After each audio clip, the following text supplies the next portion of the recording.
Hello বন্ধুরা, ঝুমকি রান্নাঘরে সকলকে স্বাগত। চলে এসেছি আবারও নতুন রেসিপি নিয়ে। তো চলো শুরু করা যাক। এখানে আমি 250 মতো চিংড়ি মাছ নিয়ে নিয়েছি, আর একটা বাঁধাকপি নিয়েছি। বাঁধাকপি সম্পূর্ণটা নেব না, কয়েকটা পাতা ছাড়িয়ে নেব। আর এদিকে কড়াইতে জল গরম করতে দিয়েছি, সামান্য লবণ দিয়ে দিচ্ছি বাঁধাকপির পাতাগুলো। আমি মিনিট 2-3 সেদ্ধ করে নেব। এভাবে পাতাগুলো দিয়ে আমি একটা থালা দিয়ে ঢেকে রাখবো 2 থেকে 3 মিনিটের মতো। 2 থেকে 3 মিনিট পরে আমি তুলে নিচ্ছি। দেখো এগুলো সব নরম হয়ে এসছে, জল ঝরিয়ে তুলে নিলাম।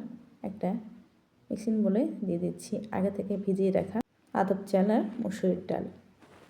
এটাও আমি ঘন্টাখানেক ভিজিয়ে রেখেছিলাম। সঙ্গে দিলাম 2 থেকে 3 টুকরো আদা, 4-5টা রসুন কোয়া এবং 4টে কাঁচা লঙ্কা। একটা পেস্ট তৈরি করে নেব। পেস্টটা খুব মিহিও হবে না, একটু দানা দানা রেখে করে নিয়েছি।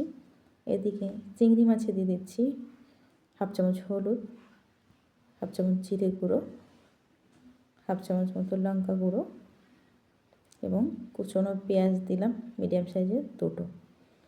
সঙ্গে দিলাম কাঁচা লঙ্কা কুচি 4 থেকে 5টা, আদা বাটা, রসুন বাটা 1 চামচ। সমস্ত কিছু দিয়ে ভালো করে মিশিয়ে নেব।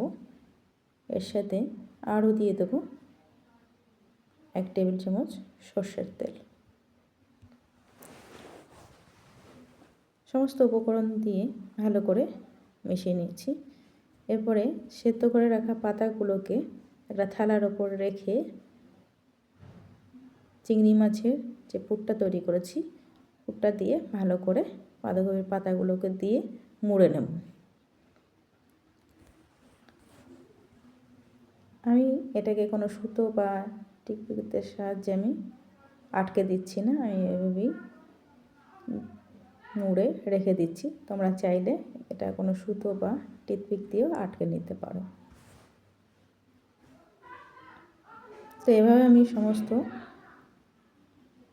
চিংড়ি মাছের পুর দিয়ে দিয়ে প্রত্যেকটা পাতাগুলোকে আমি বেঁধে নিচ্ছি।